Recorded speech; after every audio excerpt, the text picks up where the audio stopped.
Perkenalkan, nama saya Ririn Amriani dari Prodi Komunikasi Penyiaran Islam semester 6.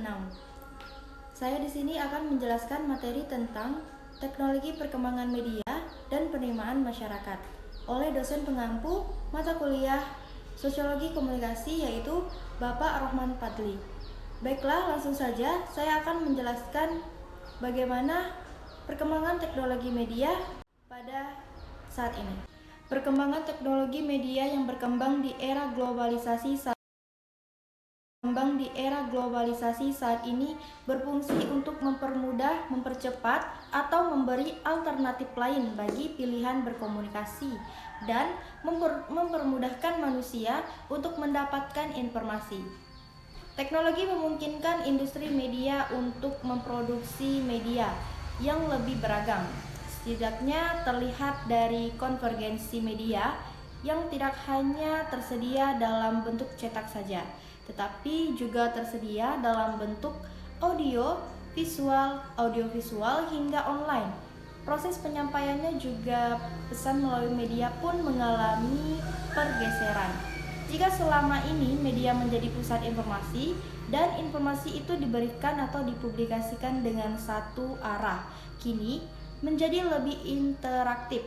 Khalayak tidak hanya objek yang terpapar oleh informasi, tetapi khalayak telah dilibatkan lebih aktif karena perkembangan teknologi membuka ruang interaksi antara media dan khalayak. Bisa dilihat seperti bagan lingkungan sosioteknologi yang mana ada struktur masyarakat, strategi komunikasi, proses sosial, sistem dan teknologi informasi, terakhir masyarakat dan budaya. Dari kelima komponen itu berinteraksi dalam proses sosial, satu dan lainnya, saling berinteraksi dan mempengaruhi di mana setiap komponen memiliki visi masing-masing yang saling bersinergi, serta menghasilkan output proses sosial sebagaimana yang diharapkan oleh seluruh stakeholder sosioteknologi. Inovasi berkaitan dengan teknologi komunikasi yang digunakan untuk berkomunikasi atau sesuatu yang baru di masyarakat. Inovasi berkaitan dengan gagasan, tindakan, atau barang yang dianggap baru oleh seseorang dan masyarakatnya. Konsep baru ini terbentuk antara konsep pengenalan, persuasi, dan keputusan, menggunakan adopsi. Keterbukaan masyarakat terhadap sebuah inovasi memungkinkan ia mengadopsi inovasi teknologi telematika.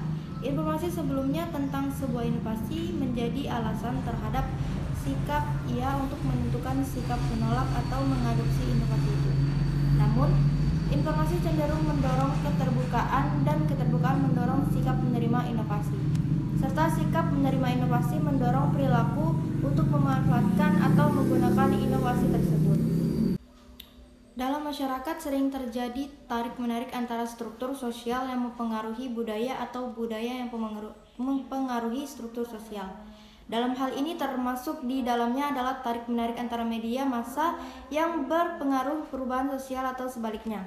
Adanya media massa dikarenakan adanya perubahan sosial. Tampaknya memang antara keduanya bisa berlangsung dalam masyarakat. Teknologi yang masuk dalam kebudayaan menciptakan media massa dan kemudian melalui pesan yang disampaikan menyangkut nilai dan norma masyarakat baru, maka akan secara perlahan mengubah nilai atau norma masyarakat yang lama. Bicara tentang perubahan selalu sering dikaitkan dengan upaya modernisasi karena hal ini tampaknya yang sangat menonjol dalam masyarakat di seluruh dunia. Modernisasi yang mengubah nilai dan norma lokal dan tradisional kemudian menjadi nilai atau norma yang lebih universal karena peran media massa yang bisa melewati batas wilayah dan geografi manapun di dunia.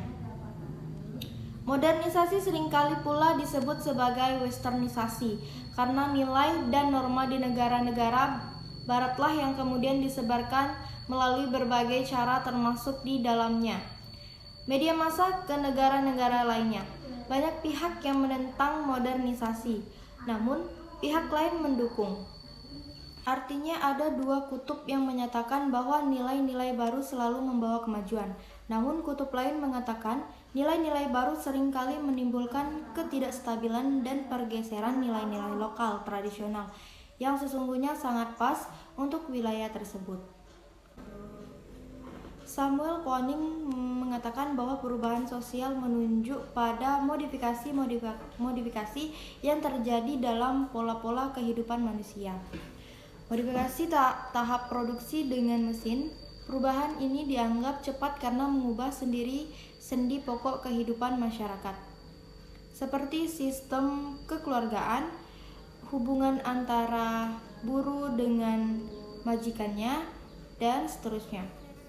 Revolusi bisa dimulai dengan adanya pemberontakan dan menjelma menjadi revolusi.